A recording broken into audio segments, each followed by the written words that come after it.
तो algebra of sets में कुछ लॉज हम डिस्कस करेंगे, क्या क्या लॉ फॉलो करते हैं सेट्स। ठीक है, तो जो पहला लॉ है यहाँ पे, दैट इज लॉ ऑफ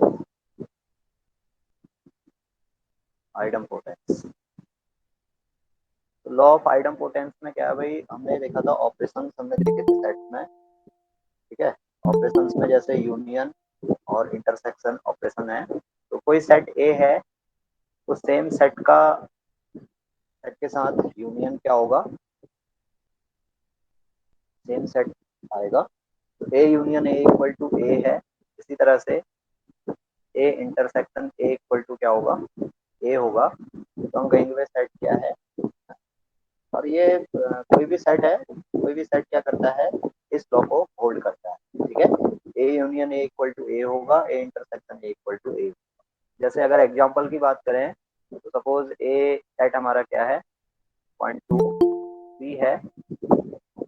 तो इसमें ए के साथ ए का यूनियन हम लेंगे, तो ए के साथ ए का यूनियन मतलब एलिमेंट्स इन ए और बी।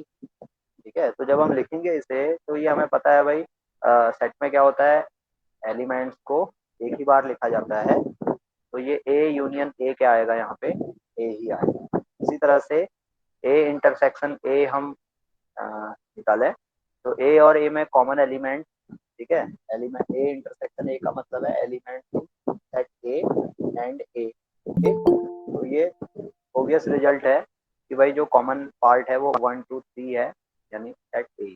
ठीक है, so this is law of idempotence. इसी तरह से सेकेंड लॉ यहाँ पे होगा कम्यूटेटिव लॉ।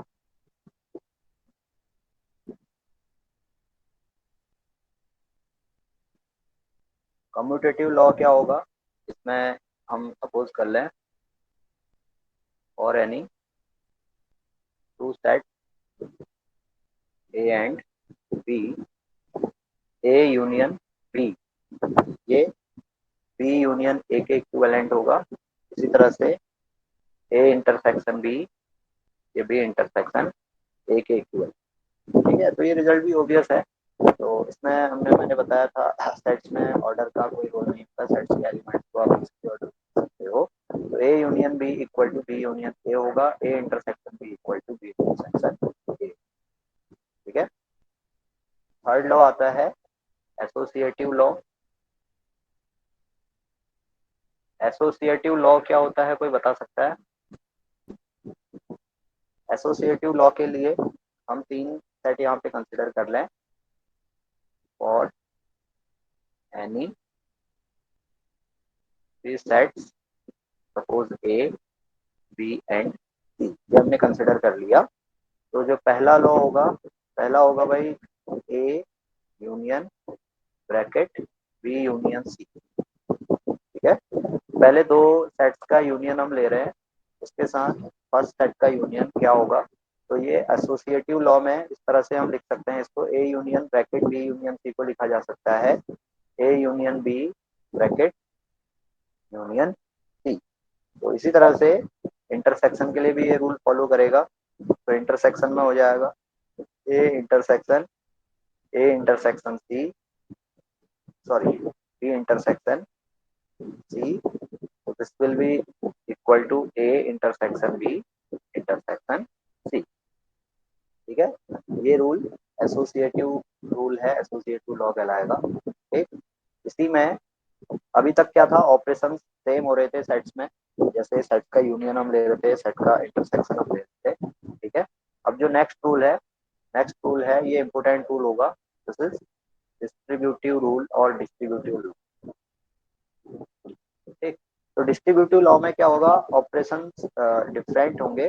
जैसे हम बात करते हैं, हमने क्या किया, A intersection B union C ले लिया। ठीक है, तो यहाँ पे हम देख रहे हैं भाई, दो सेट्स बी और सी के बीच में तो ऑपरेशन यूनियन अप्लाई हो रहा है, और जो रिजल्टेंट सेट आएगा बी यूनियन सी का, उसके साथ ए का इंटरसेक्शन हम ले रहे हैं। ठीक है, तो यहाँ पे ऑपरेशन क्या हो रहे हैं, डिस्ट्रीब्यूट हो रहे हैं। तो कैसे डिस्ट्रीब्यूट होंगे, तो ये डिस्ट्रीब्यूशन सिंपल होगा भाई, A intersection B union C है, तो इसे हम लिख सकते हैं A intersection B union A intersection C. तो इसी तरह से A union B intersection C को कितना लिखा जा सकता है फिर, कोई बता सकता है? A union bracket B intersection C कितना लिखा जा सकता है डिस्ट्रीब्यूटिव लॉ के अकॉर्डिंग? ए यूनियन बी, फिर बीच में इंटरसेक्शन, फिर A B union union, B intersection A union C. A union C. हमने क्या किया, यूनियन को अंदर डिस्ट्रीब्यूट कर दिया। ठीक है, तो पहले यूनियन बी के साथ होगा, फिर ये इंटरसेक्शन आएगा, फिर यूनियन सी के साथ होगा। ठीक है, तो इस तरह से हम क्या कर रहे हैं यहाँ पे, अपने ऑपरेशन को डिस्ट्रीब्यूट कर रहे हैं। क्लियर? तो नेक्स्ट है, नेक्स्ट लॉ होगा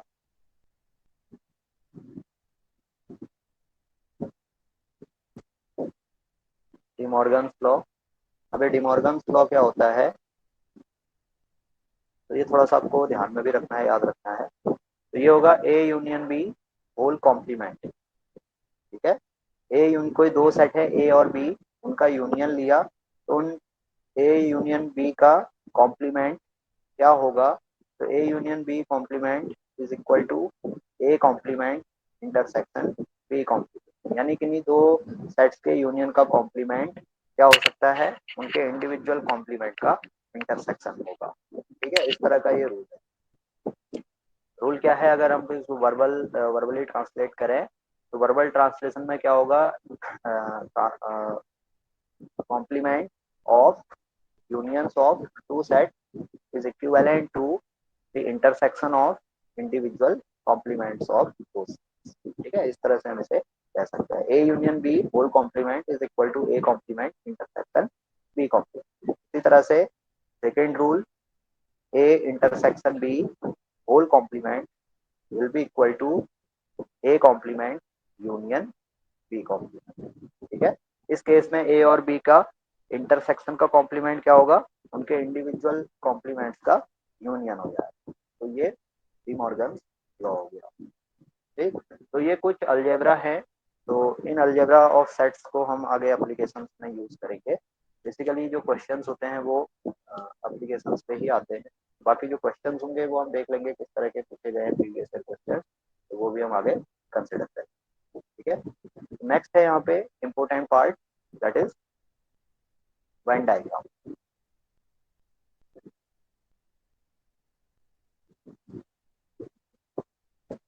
तो ये वेन डायग्राम क्या होते हैं ये पता है? Venn diagrams developed by John when.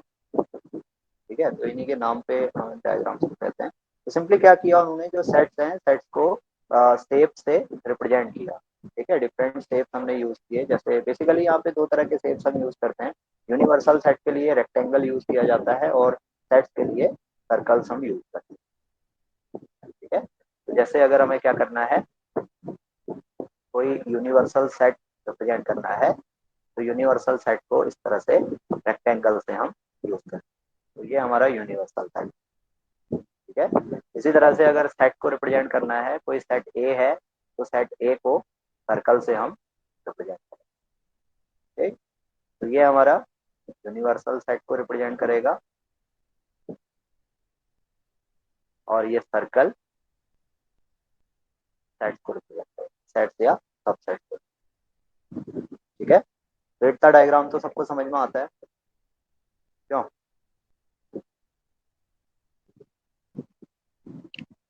ये तो सबके समझ में आ रहा है ना वेन डायग्राम। Yes sir. तो अब देखो यहाँ पे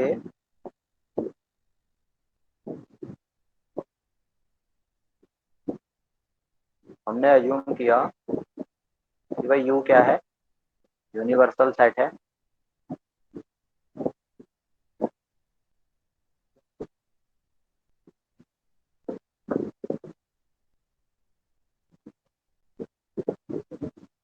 और ए और बी ये गिवन सेट। ठीक है, तो अब हम सपोज कर रहे हैं भाई A intersection B is not empty. A intersection B empty नहीं है, मीन ए और बी में कुछ पार्ट क्या है, कॉमन है। ठीक है, तो इसे हमने क्या करना है, इस तरह के सेट्स को हमें वेन डायग्राम से रिप्रेजेंट करना है। तो कैसे हम रिप्रेजेंट करेंगे, तो इसके लिए सबसे पहले हम क्या करें, यूनिवर्सल सेट यहाँ पे बनाएं। तो यूनिवर्सल सेट हमने बनाया इस तरह से, ये हमारा यूनिवर्सल सेट हो गया। तो इसके अंदर दो सेट्स हमें बनाने हैं, set A and set B. अब लेकिन ये कहा है भाई ए इंटरसेक्शन बी, ये एम्प्टी नहीं है, मीन्स ए और बी में कुछ पार्ट कॉमन है।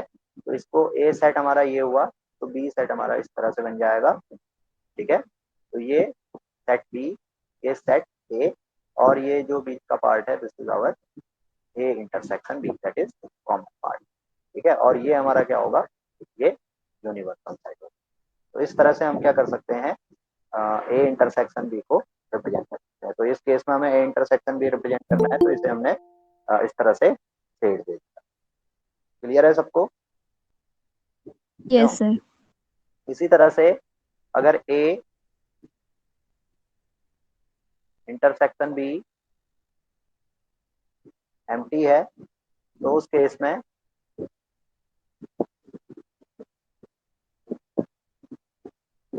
वेन डायग्राम क्या होगा, तो इसको भी हम इस तरह से बनाएंगे। पहले यूनिवर्सल सेट हमने बना लिया। ठीक है, तो यूनिवर्सल सेट में ये सेट ए हो जाएगा और ये सेट बी हो जाएगा। अब हम ये हमें गिवन है भाई ए इंटरसेक्शन बी एम्प्टी है, ए और बी में कुछ भी पार्ट कॉमन नहीं है, तो ये सेट ए हो गया, ये सेट बी हो गया, और ये हमारा यूनिवर्सल सेट। समझ में आ गया?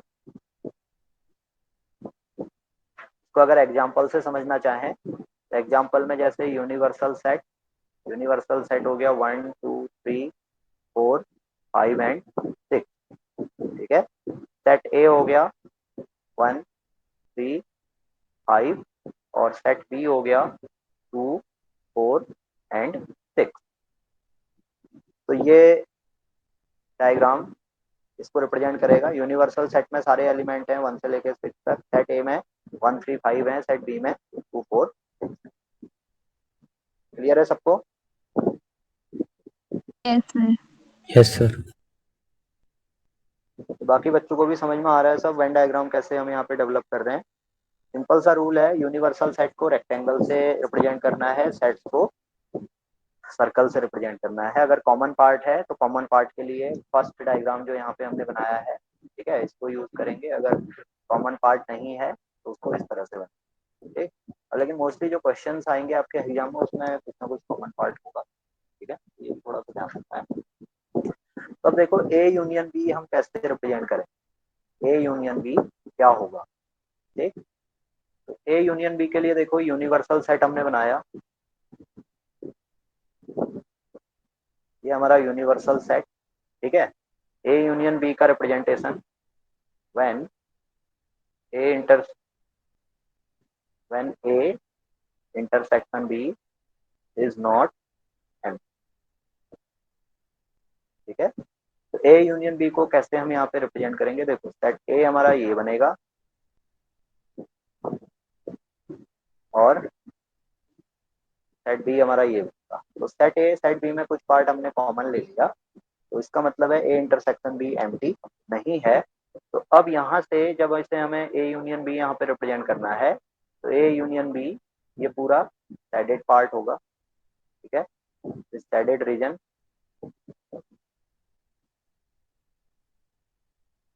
Is our A union B. Clear है सबको? इस केस में जो पूरा शेडेड रीजन है ये क्या है, ए यूनियन बी है।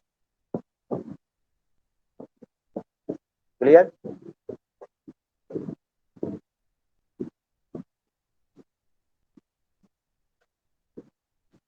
अब इसी तरह से ए कॉम्प्लीमेंट क्या होगा। ठीक है, जब हमारे पास यूनिवर्सल सेट है, सेट ए है और सेट बी है, तो उस केस में ए कॉम्प्लीमेंट क्या बनेगा। ए कॉम्प्लीमेंट के लिए देखो इस तरह से ने यूनिवर्सल सेट बनाया, और ये हमारा सेट ए हो गया और ये सेट बी हो गया। ठीक है, तो सेट ए, सेट बी और यूनिवर्सल सेट। ये तो हमारा यूनिवर्सल सेट है, ठीक। इसे हमने सेट ए कह दिया और इसे हम सेट बी कह, ठीक है। इतना क्लियर है सबको? तो ए कॉम्प्लीमेंट क्या होता है? By definition A complement is defined as element not in A, ठीक है।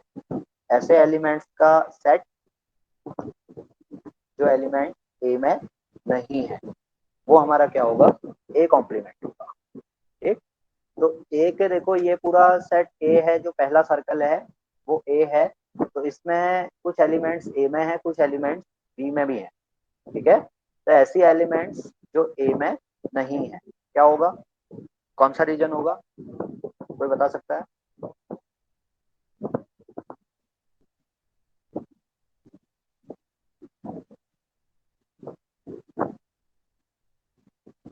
कोई बता सकते हैं भाई? ए कॉम्प्लीमेंट क्या सर बनेगा यहाँ बी पे? वाला, बी वाला रीजन, और उसमें इंटरसेक्शन काउंट नहीं होगा। हाँ, बी वाला रीजन होगा देखो, ठीक है।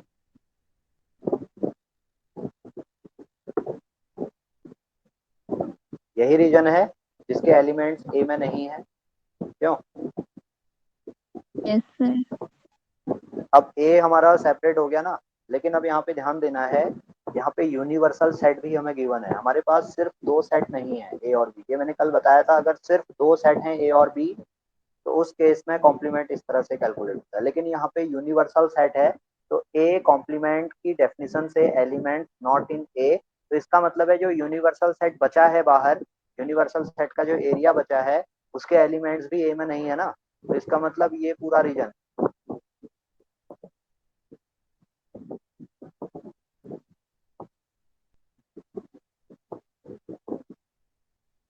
तो ये पूरा जो शेडेड रीजन होगा, इस होल शेडेड रीजन दिया हुआ है ए का। समझ में आया? इस पूरे होल शेडेड रीजन में ऐसे एलिमेंट्स हैं जो सेट ए में नहीं है, तो ये शेडेड रीजन क्या होगा इस केस में? ए कॉम्प्लीमेंट। क्लियर हुआ सबको? यस क्यों? सर। अगर यूनिवर्सल सेट गिवन है और दो सेट गिवन है ए और बी, तो उस केस में ए कॉम्प्लीमेंट ये होगा।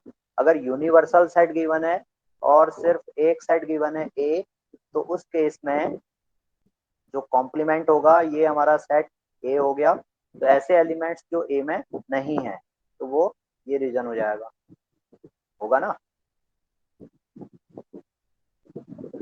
तो इस केस में ये साइडेड रीजन हमारा क्या हो जाएगा? ए। समझ में आ गया? ये हमारा पूरा यूनिवर्सल सेट, इसके अंदर एक सेट ए, तो ए कॉम्प्लीमेंट हमने डिफाइन किया है एलिमेंट्स नॉट इन ए। तो इस केस में जो बाकी बचा रीजन है उसको हमने सेट कर दिया, that shaded region is our A complement. Clear? A complement का कॉन्सेप्ट समझ में आया? Yes sir. इसी तरह से अगर यस आपसे सर। बी इसी तरह से बी कॉम्प्लीमेंट पूछा जाए तो क्या होगा? तो ये अब सीधे आप बना सकते हो, ये सेट ए, ये set B, suppose A complement A intersection B empty नहीं है, तो इस तरह से हम बनाएंगे। तो ये हमारा सेट बी है, ठीक है। तो इस सेट बी के अलावा जो एलिमेंट्स हैं, कौन से एलिमेंट्स होंगे? ये सारे होंगे, है ना।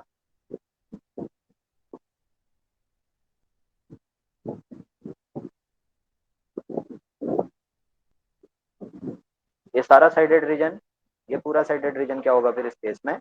B complement. समझ में आ गया? बी सर्कल को हमने छोड़ दिया, बाकी पूरा रीजन सेट कर दिया, तो जो पूरा शेडेड रीजन है that is our B complement. तो सबको समझ में आ गया ना कैसे यहाँ पे ए कॉम्प्लीमेंट बी कॉम्प्लीमेंट निकालना है in case of universal set? क्यों? Yes sir. Yes sir. अब अगर, हाँ, अगर यूनिवर्सल सेट नहीं है तो उस केस में ए कॉम्प्लीमेंट क्या होगा फिर?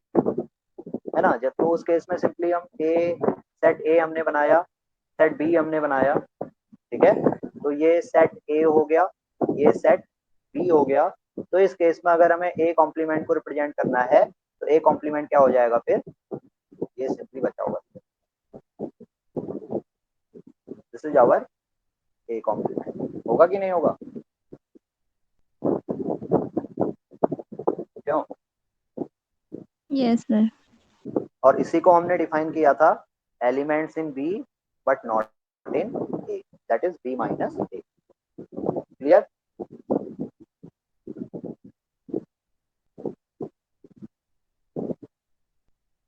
ये डिफरेंस मैंने बताया था ना कल, ए माइनस बी और B minus A. B minus A is elements in B but not in A, ये बताया था। तो इस केस में जो शेडेड रीजन आ रहा है, इसमें क्या है, एलिमेंट बी के हैं लेकिन वो एलिमेंट बी के एलिमेंट ए में नहीं है। ठीक है, तो ये हमारा ए कॉम्प्लीमेंट भी बनेगा और साथ में बी माइनस ए भी बन जाएगा। ये समझ में आ गया ना सबको? सर। तो इसी तरह से अगर यूनिवर्सल सेट के केस में ए माइनस बी या फिर बी माइनस ए को रिप्रेजेंट करना है, तो कैसे रिप्रेजेंट करें? तो ए माइनस बी के लिए देखो,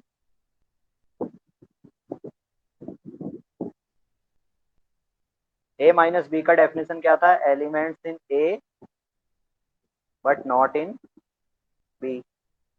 ठीक है, तो ये सेट हमारा ए है, ये सेकंड सर्कल हमारा बी को रिप्रेजेंट कर रहा है, और ये रेक्टेंगल हमारा यूनिवर्सल सेट यू को रिप्रेजेंट कर रहा है। ठीक है, तो इस केस में ए माइनस बी क्या होगा,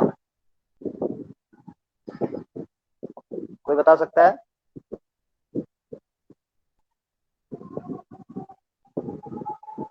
ये वेन डायग्राम में हमने यूनिवर्सल सेट को भी लिया हुआ है, और उस यूनिवर्सल सेट के अंदर दो सेट हैं ए और बी, और उसमें कॉमन पार्ट भी है, ए और बी में कुछ पार्ट कॉमन भी है।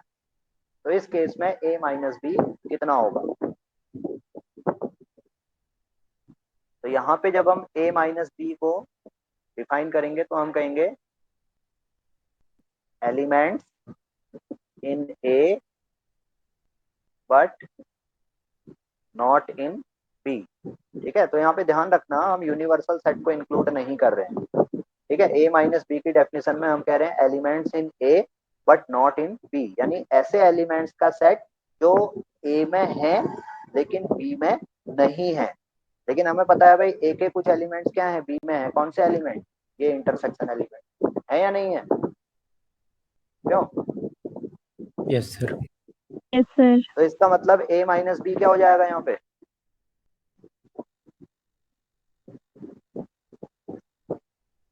ये सेट ए ये सेट बी, कॉमन पार्ट कुछ है इसमें, तो ए माइनस बी होगा elements in A but not in B. तो यही सेडेड रीजन वाले एलिमेंट होंगे जो सिर्फ ए में होंगे, बी में नहीं होंगे, क्यों? होगा ना ऐसा? Yes sir. तो यही सेडेड रीजन क्या होगा इस केस में, ए माइनस बी होता है। समझ में आ गया, क्यों? इसी तरह से बी माइनस ए क्या होगा, बी माइनस ए में ये सेट ए और ये सपोज सेट बी। ठीक है, ये हमारा सेट ए है, ये सेट बी है। तो इस केस में B minus A elements in B but not in A, तो ये वाला रीजन होगा। अब समझ में आ गया होगा सबको, क्यों? अभी क्लियर है ना? Yes sir. तो इसका मतलब है जब यूनिवर्सल सेट हमें गिवन है, set A set be given है, तो उस केस में ए माइनस बी ये बी कॉम्प्लीमेंट के इक्वल नहीं होगा। ठीक है, और इसी तरह से बी माइनस ये ए कॉम्प्लीमेंट के इक्वल नहीं होगा। क्यों क्यों नहीं होगा? क्योंकि देखो ए कॉम्प्लीमेंट मैंने बताया आपको, यहाँ पे ए कॉम्प्लीमेंट में क्या है, ए कॉम्प्लीमेंट में है B minus A and union of universal set.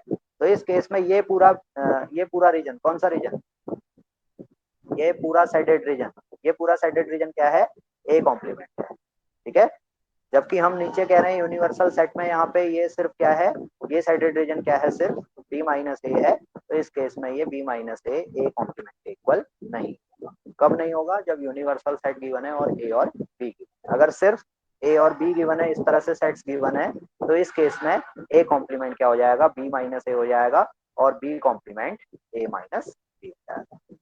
समझ में आ गया अब कॉन्सेप्ट क्या है, क्यों? Yes sir. अगर yes universal set sir. Given है, यूनिवर्सल सेट गिवन है, तो A minus B is not equal to B complement and B minus A is not equal to A complement. अगर यूनिवर्सल सेट नहीं given है, सिर्फ दो set given है, तो उस केस में वो कंडीशन होल्ड करेगी, A minus B will be equal to B complement and B minus A will be equal to A complement, if and only if there are two sets. ठीक है, तो अभी वेन डायग्राम सबको समझ में आ गया होगा, क्यों? Yes sir. इसी तरह से अगर हमारे पास तीन सेट हैं, तो उन तीन सेट्स में कुछ ना कुछ पार्ट कॉमन है, तो उसे कैसे हम बनाएंगे? तो ये हमारा सेट ए हो जाएगा, सेट ए और सेट बी में कुछ पार्ट कॉमन है, तो ये सेट बी हो जाएगा, और सेट सी ए और बी में भी कुछ पार्ट कॉमन है, तो ये सेट सी हो जाएगा। ठीक है, तो ये इस तरह से रीजन बनेंगे। तो ये पहला रीजन हो जाएगा, ये दूसरा, first, second, third, fourth, fifth, six and seven. ठीक है, तो जो फर्स्ट पार्ट होगा, फर्स्ट पार्ट हमारा सेट ए होगा, सेकेंड पार्ट सेट बी है, थर्ड पार्ट सेट सी है। ठीक है, फोर्थ पार्ट क्या होगा बताओ, फोर्थ पार्ट क्या हो जाएगा यहाँ पे?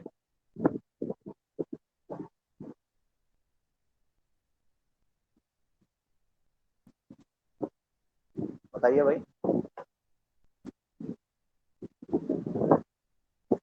जो वन लिखा हुआ मैंने, वन वाला सर्कल सेट ए को रिप्रेजेंट कर रहा है, टू वाला सर्कल सेट बी को रिप्रेजेंट कर रहा है, थ्री वाला सर्कल सेट सी को रिप्रेजेंट कर रहा है। तो फोर्थ पार्ट यानी कौन सा हिस्सा? ये वाला हिस्सा जो आपको दिख रहा है, ये इस तरह का। ठीक है ना, तो ये हिस्सा क्या है, ये हिस्सा होगा ए इंटरसेक्शन सी, वन और सी का इंटरसेक्शन है ना ये, क्यों? Yes sir. ठीक है, इसी तरह से फिफ्थ पार्ट क्या होगा, फिफ्थ पार्ट जो ए इस तरह से आपको दिख इंटरसेक्शन रहा बी। है, हाँ ये हो जाएगा ए इंटरसेक्शन बी। इसी तरह से सिक्स पार्ट क्या होगा, जो इस तरह का दिख रहा है,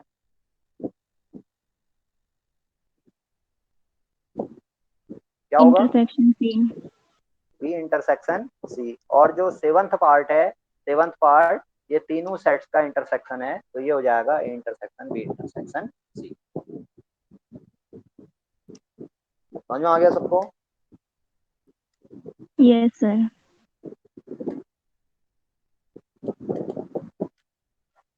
ठीक है, तो अब यहाँ से एक रूल हम निकालते हैं, इसमें ए यूनियन बी क्या होगा। ठीक है, तो अगर हम वेन डायग्राम में बात करें, तो वेन डायग्राम के केस में हमारे पास यूनिवर्सल सेट है, और सेट ए है और सेट बी है, और हम ये अज्यूम कर रहे हैं कि सेट ए और सेट बी में कुछ पार्ट कॉमन है। ठीक है, तो ए यूनियन बी मैंने बताया था, ए यूनियन बी क्या होगा, ये पूरा सेटेड रीजन होगा। ठीक है, कौन सा सेटेड रीजन? ये पूरा shaded region A union B होगा। तो ए यूनियन बी को हम लिख सकते हैं set A plus set B, लिखा जा सकता है ना?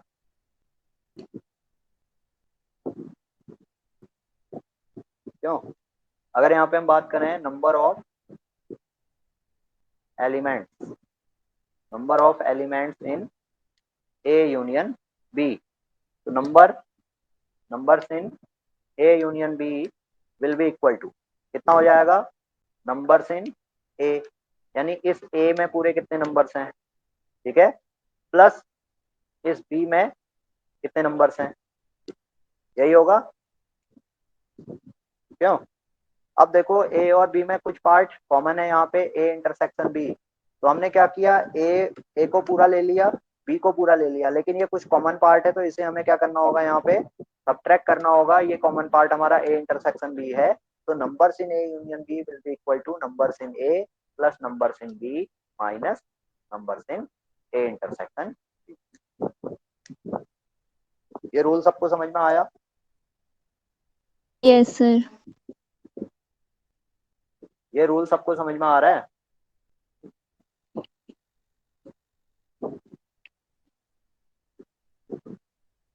अब कैसे देखो इसे हम करते हैं, ठीक है। तो इसके लिए हमें ये रूल तो पता ही है भाई, ए माइनस बी अगर हमें निकालना है, वेन डायग्राम यहाँ पे सपोज,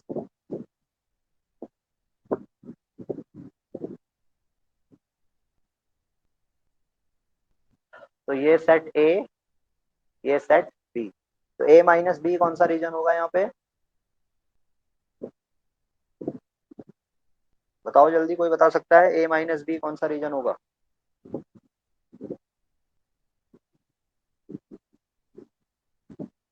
नहीं समझ में आ रहा है? ए का पार्ट और जिसमें इंटरसेक्शन काउंट नहीं होगा।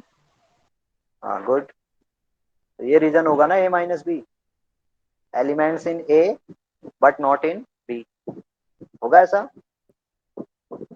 Yes sir.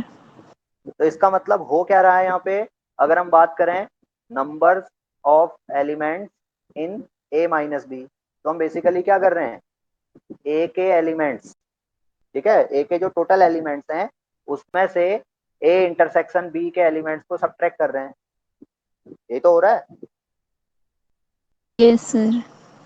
जब आपने डिफाइन किया कि भाई यहाँ पे ए माइनस बी क्या होगा, ए का पार्ट, लेकिन उसमें ए माइनस बी को काउंट नहीं करेंगे, तो ए के एलिमेंट्स में से क्या कर रहे हैं, ए इंटरसेक्शन बी के एलिमेंट्स को सब्ट्रैक्ट कर रहे हैं, तो ये ए माइनस बी के एलिमेंट्स आ जाएंगे हमारे पास। तो number of elements in A minus B is equal to number of elements in A minus number of elements in A intersection B. ये क्लियर हुआ सबको? Yes yes sir. सर। ये सबको क्लियर है?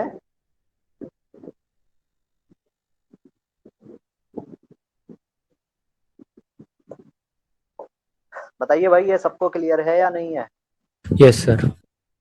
Yes sir, yes sir. हाँ, तो अब देखो ध्यान देना, अब इसकी बात हम करते हैं, इस वेन डायग्राम की बात करते हैं, ठीक है। ए माइनस बी का कॉन्सेप्ट सबको समझ में आ गया, numbers in A minus B is equal to numbers in A minus numbers in A intersection B, यानी ए का वो पार्ट जिसमें से इंटरसेक्शन पार्ट क्या हो जाएगा, सब्ट्रैक्ट हो जाएगा, तो ये ए माइनस बी हो गया। अब देखो ए यूनियन बी, तो ए यूनियन बी बेसिकली है क्या, ए यूनियन बी है बी सेट पूरा और उसके साथ ए माइनस बी का यूनियन, यही है नहीं है? क्यों?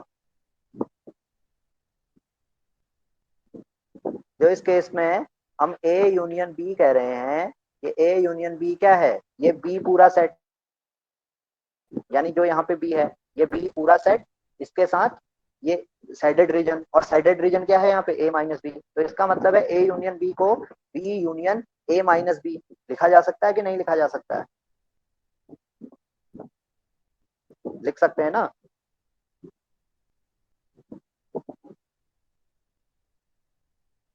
कोई कंफ्यूजन है, नहीं समझ में आया है तो पूछो। सर एक बार दोबारा समझा दो। देखो स्टेप बाय स्टेप करते हैं, ये हमारा ए माइनस बी क्लियर है, यहाँ पे जो साइडेड रीजन है, ये साइडेड रीजन सबको समझ में आ गया, ए माइनस बी होगा, क्यों? सर। अब इसी में हम आगे बढ़ते हैं, ठीक है। तो ये देखो, ये हमारा ए माइनस बी होगा इस केस में, होगा ना? क्यों? Yes sir. अभी पीछे बनाया है। अब मुझे क्या करना है, ए यूनियन बी यहाँ पे लेना है, तो ए यूनियन बी, ये मैंने बताया था भाई क्या होगा,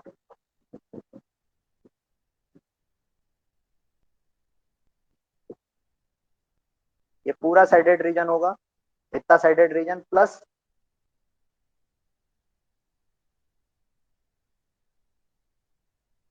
होगा कि नहीं होगा, ये पूरा साइडेड रीजन क्या होगा, ए यूनियन बी होगा, क्यों? सर। तो अब देखो यहाँ पर हमारे पास ए माइनस बी है, ठीक है। तो अब मुझे इसको इस पहले फिगर को दूसरे फिगर में, दूसरे डायग्राम में कन्वर्ट करना है, तो मुझे क्या करना होगा, इस पूरे सेट बी को सेट करना होगा ना, तभी तो मुझे ये डायग्राम मिलेगा सेकंड वाला। Yes sir. तो इसका मतलब सेकंड वाले में मैं क्या कर रहा हूँ, पूरे बी को सेट कर रहा हूँ, पूरे बी को सेट कर रहा हूँ, तो ए यूनियन बी बेसिकली हो क्या गया, B union A minus B. हुआ कि नहीं हुआ, ए माइनस बी और बी का यूनियन में ले रहा हूँ, यानी ऐसे एलिमेंट्स जो बी में भी हैं और साथ में ए माइनस बी के भी सारे एलिमेंट्स को मैं कंसिडर कर रहा हूँ। ठीक है, तो ए यूनियन बी का मतलब है एलिमेंट्स इन बी और ए माइनस बी। समझ में आया। Yes sir. तो अब यहाँ पे अगर नंबर ऑफ एलिमेंट्स हम अप्लाई कर दें, तो numbers in A union B will be equal to numbers in, कितना हो जाएगा ये,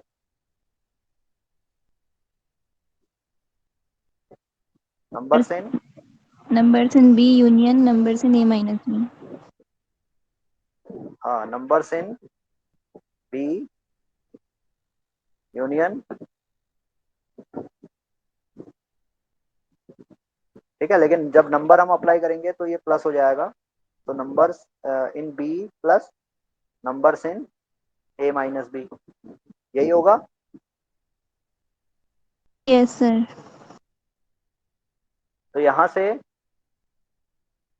नंबर्स इन बी और ये numbers in A minus B, अभी पीछे हमने किया था ना, कितना आया था,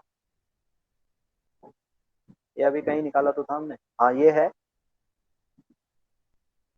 तो numbers in A minus B is equal to numbers in A minus numbers in A intersection B. तो इसे रीअरेंज कर लें तो ये फॉर्मूला आ जाएगा, numbers in A union B equal to numbers in A plus numbers in B minus number of elements in A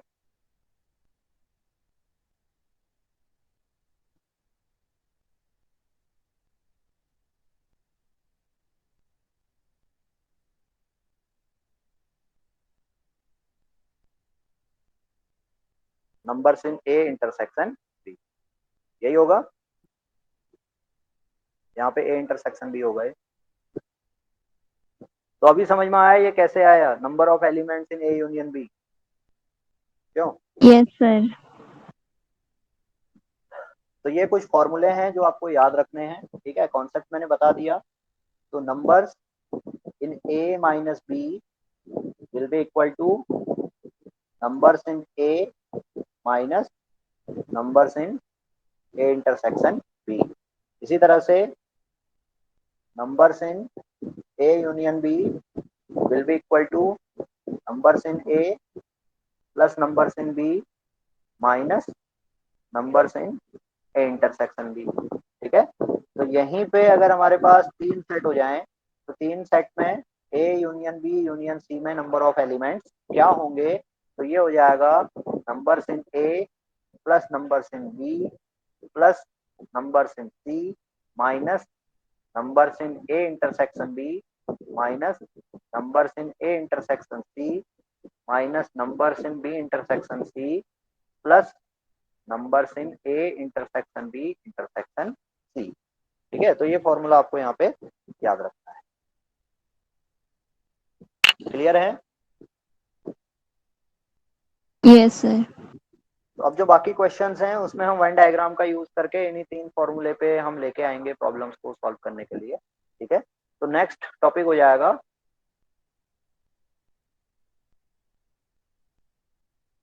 applications of set या applications of set theory. ठीक है, तो क्या एप्लीकेशंस हैं, कैसे प्रॉब्लम सॉल्व करते हैं, ये एक क्वेश्चन हम यहाँ पे देखते हैं, तो थोड़ा बहुत और आपको कॉन्सेप्ट समझ में आएगा।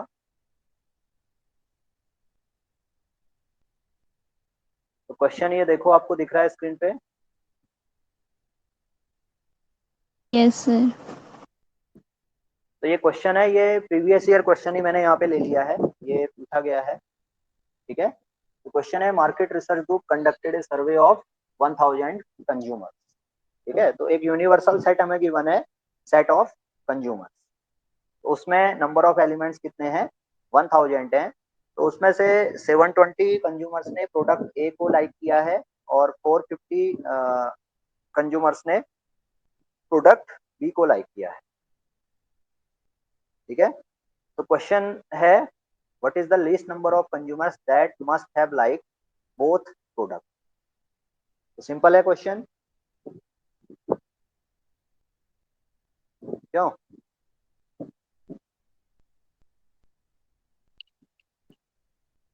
ये क्वेश्चन सिंपल है।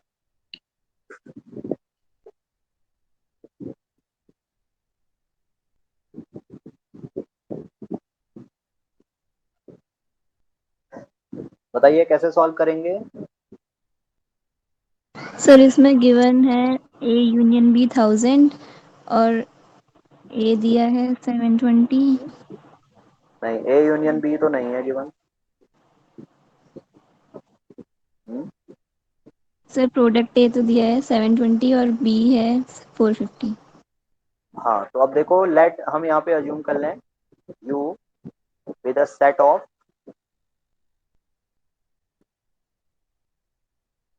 कंज्यूमर्स सर्वेट या क्वेश्चन, ठीक है, और ए में हमने कह लिया consumers liking product A, and set B हो गया कंज्यूमर्स लाइकिंग प्रोडक्ट बी, ठीक है, ये हमने यहाँ पे सेट डिफाइन कर ली है। तो numbers in U, total number of consumers survey में कितने हैं, 1000 है, यही गिवन है, क्यों? Yes sir. फिर ये भी गिवन है कि कितने कंज्यूमर्स ने प्रोडक्ट ए को लाइक किया है, यानी number of consumers in set A, ठीक है, या number of elements in set A, ये कितना हो जाएगा, दिस इज गिवन 720, यही होगा। And numbers in set B, यानी ऐसे कंज्यूमर्स जिन्होंने प्रोडक्ट बी को लाइक किया है, कितने हैं, 450। 450 हैं, ठीक है। तो अब हमसे पूछा गया what is the least number of consumers that must have like both products, यानी product A and product B को लाइक करने वाले कितने कंज्यूमर्स हो सकते हैं, ये पूछा गया, ठीक है। तो इसका मतलब है हमें क्या पता करना है, numbers in A intersection B क्या होना चाहिए। आई बात समझ में, क्यों? Yes sir. तो सिंपल सा क्वेश्चन है ना। तो यहाँ पे देखो फॉर्मूला क्या होगा, numbers in A union B equal to numbers in A plus numbers in B minus numbers in A intersection B, यही होगा।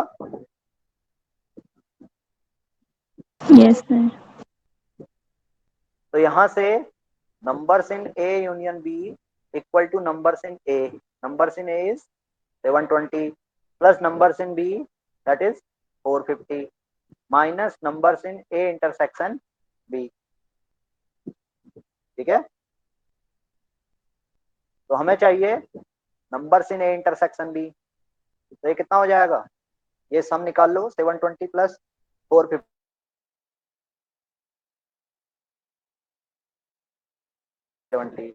और ये minus numbers in A union B, कितना हो जाएगा,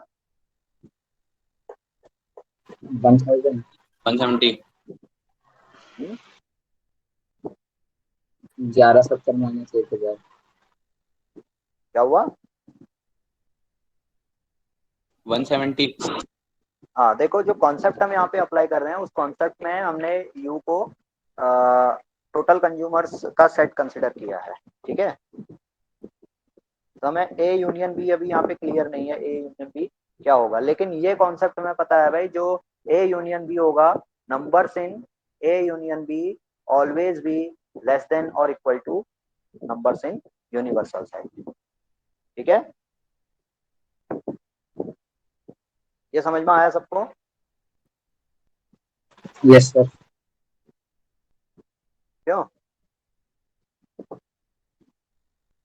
इतना समझ में आया सबको। Yes sir. तो यहां से अब देखो ये वैल्यू हम रख दें numbers in A union B. तो ये numbers in A union B कितना है, गड़बड़ हो गई कुछ। Numbers in A union B is equal to कितना 1170 minus numbers in A intersection B, यही होगा ना, क्यों। तो इस रिलेशन से numbers in A union B must be less than numbers in universal set that is less than equal to 1000 होगा। तो यहां से इक्वेशन बनाए सॉल्व करें तो ये आंसर हमें मिल जाएगा। तो numbers in A union B that is 1170 minus numbers in A intersection B less than और इक्वल टू 1000। ठीक है, तो सॉल्व करेंगे तो numbers in A intersection B कितना हो जाएगा, 170। है यहाँ पे क्या आएगा, ग्रेटर देन इक्वल टू आएगा, लेस देन इक्वल टू आएगा, जल्दी बताओ।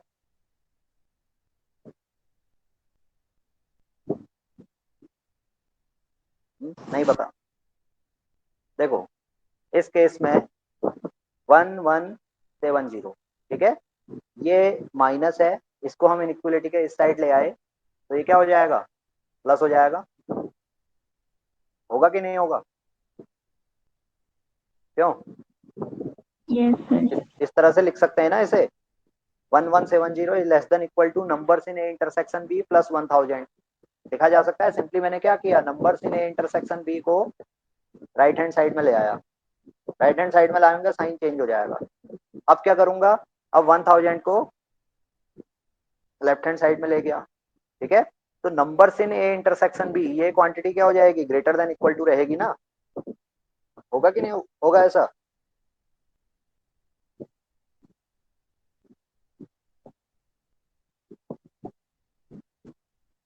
बताइए भाई, ऐसा लिख सकता हूँ नहीं लिख सकता हूँ इसे। बिल्कुल लिख यस सकते सर। हैं सर। हाँ बिल्कुल लिख सकते हैं, ठीक है। तो ये कितना हो जाएगा, numbers in A intersection be greater than और इक्वल टू 1170 माइनस 1000, तो एक स्टेप मैंने स्किप कर दिया तो कितना आ गया 170, ठीक है। और हमसे पूछा क्या गया था, हमसे ये पूछा गया था what is the least number of consumers that must have liked both product, this implies that 170 consumers, तो क्या आ जाएगा, this implies that the least number of consumers who liked both product A and B is 170। तो ये answer हो गया। समझ में आया कैसे प्रॉब्लम सॉल्व किया हमने यहाँ पे, क्यों। Yes sir. तो इसी तरह से एक और क्वेश्चन हम देखते हैं।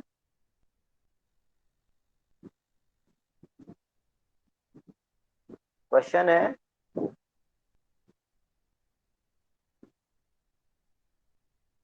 in a recent survey of 400 students in a school, 100 were listed as smokers and 150 as chewers of gum, 75 were listed as both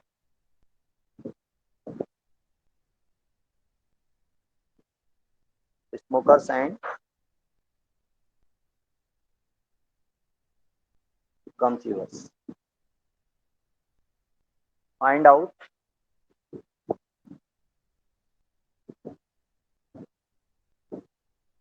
how many students are neither smoker nor gum chewer.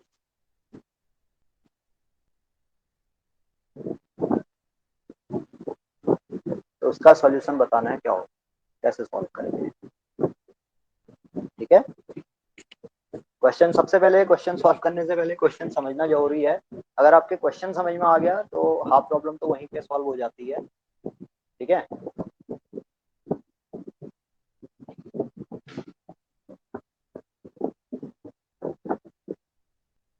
तो question समझ में आ रहा है सबके, क्यों? Yes sir. तो यहाँ पे हम डिफाइन कर लें, let U is a set of student surveyed, ठीक है। सेट ए क्या हो जाएगा, set of smokers. Set B, B क्या होगा, set of chewers of gums. Gum chewer, ठीक है। तो अब क्या क्या गिवन है देखो, गिवन की बात करें,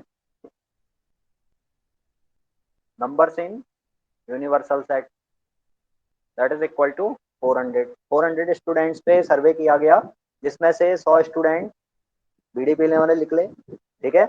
150 जो है चिंगम खाने वाले निकले, और 75 ऐसे हैं जो बीड़ी भी पीते हैं और चिंगम भी खाते हैं, ठीक है।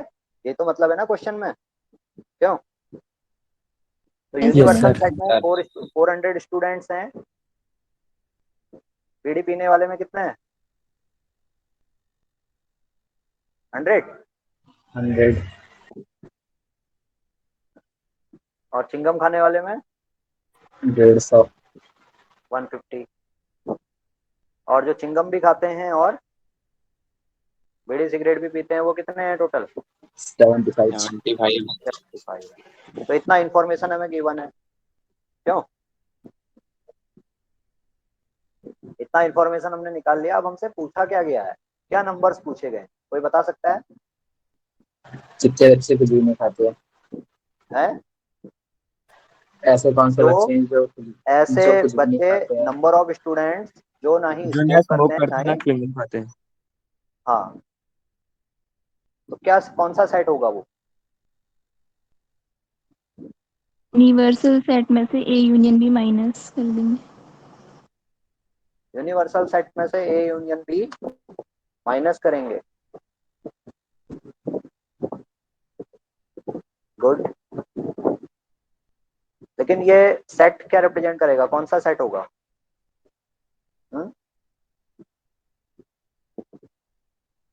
कॉम्प्लीमेंट बताया था मैंने, क्यों? तो नीदर स्मोकर्स का मतलब है ए कॉम्प्लीमेंट, ठीक है। नॉर गम चीवर्स का मतलब है बी कॉम्प्लीमेंट। तो ए कॉम्प्लीमेंट क्या रिप्रेजेंट कर रहा है, set of non smokers, and B complement represent कर रहा है set of no gum chewers. समझ में आ रहा है, क्यों? और हमें पता करना है नंबर ऑफ स्टूडेंट्स इन दोनों सेट में, common common number of students in set A complement and set B complement, यानी ऐसे स्टूडेंट्स जो ना ही स्मोक करते हैं ना ही गम चीवर्स हैं, that is numbers in A complement intersection B complement. आई बात समझ में? ये हमें यहाँ पे फाइंड करना है। ये समझ में आया सबको? Yes, sir. तो अब ये सेट कौन सा होगा भाई? A complement intersection B complement कौन सा सेट होगा? ठीक, अगर आपको डी मॉर्गन लॉ याद है तो सीधे अप्लाई कर सकते हो, अगर डी मॉर्गन लॉ याद नहीं है तो फिर आप वेन डायग्राम की हेल्प से इसे सॉल्व कर सकते हो, बता सकते हो, ठीक है। अगर मैं कहूँ भाई मुझे डी मॉर्गन लॉ याद है, तो numbers in A complement intersection B complement will be numbers in A union B whole complement. ठीक है, अभी ऊपर बताया था De Morgan law, A union B whole complement is equivalent to A complement intersection B. ठीक है, अब अगर आपको ये फॉर्मूला याद नहीं है तो आप वेन डायग्राम से समझ लो क्या आएगा, यहाँ पे क्या रिजल्ट आना चाहिए। ठीक,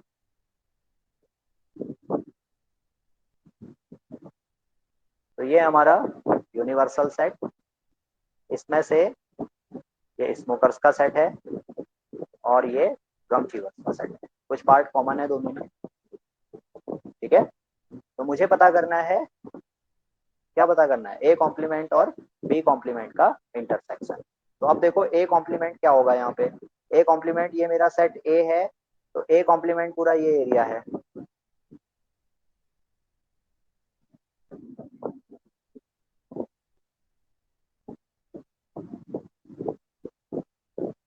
या नहीं है, ये ए कॉम्प्लीमेंट होगा इस केस में, क्यों? Yes sir. Yes sir.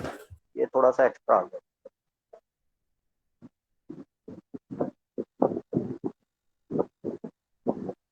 ठीक है, ये एरिया, ये ए कॉम्प्लीमेंट है ना, एलिमेंट्स नॉट इन ए। इसी तरह से अगर यहाँ पे बी कॉम्प्लीमेंट बनाओ,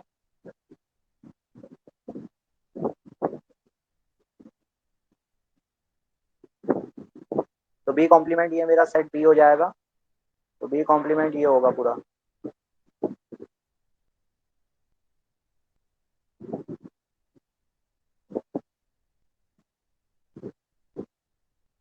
होगा इतना, क्यों?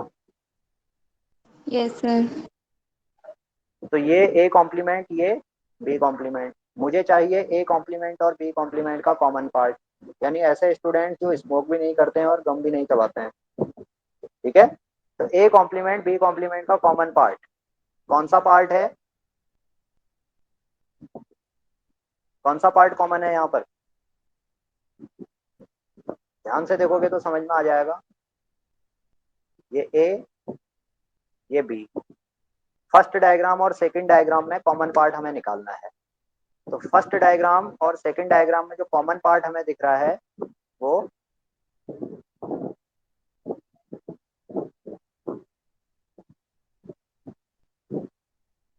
ये वाला पार्ट है कि नहीं है?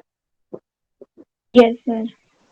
और ये पार्ट कौन सा है, ये पार्ट है ए यूनियन बी का कॉम्प्लीमेंट, क्यों? यानी ऐसे एलिमेंट्स जो ए यूनियन बी में नहीं है, वही तो पार्ट है ये। Yes sir. या सीधे सीधे इसको हम कह लें universal set minus A union B, होगा कि नहीं होगा? Yes sir.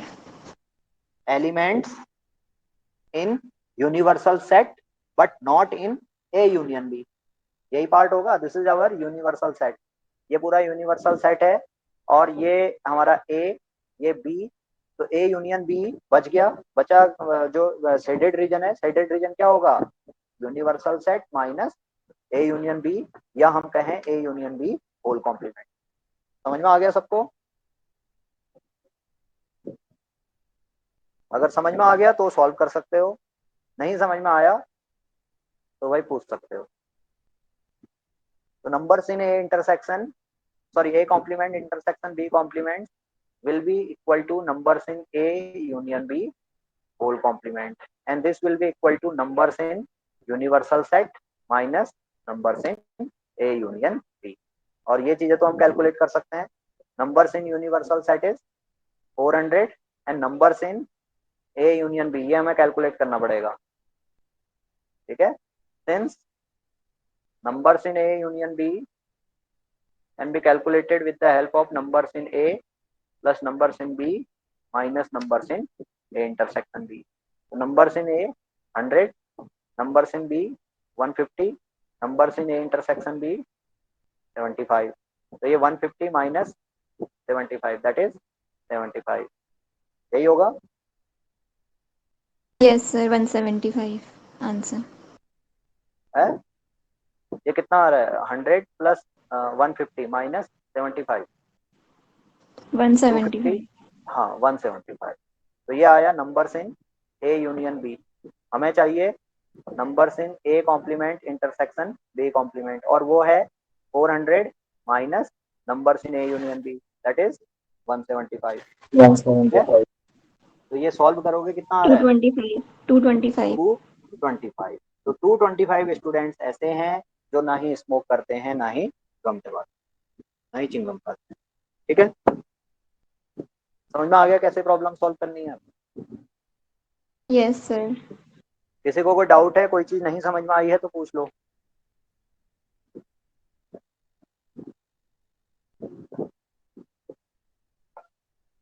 सब समझ में आ रहा है सबको? क्यों? राम कथा की तरह सुनते रहो तुम लोग, है ना।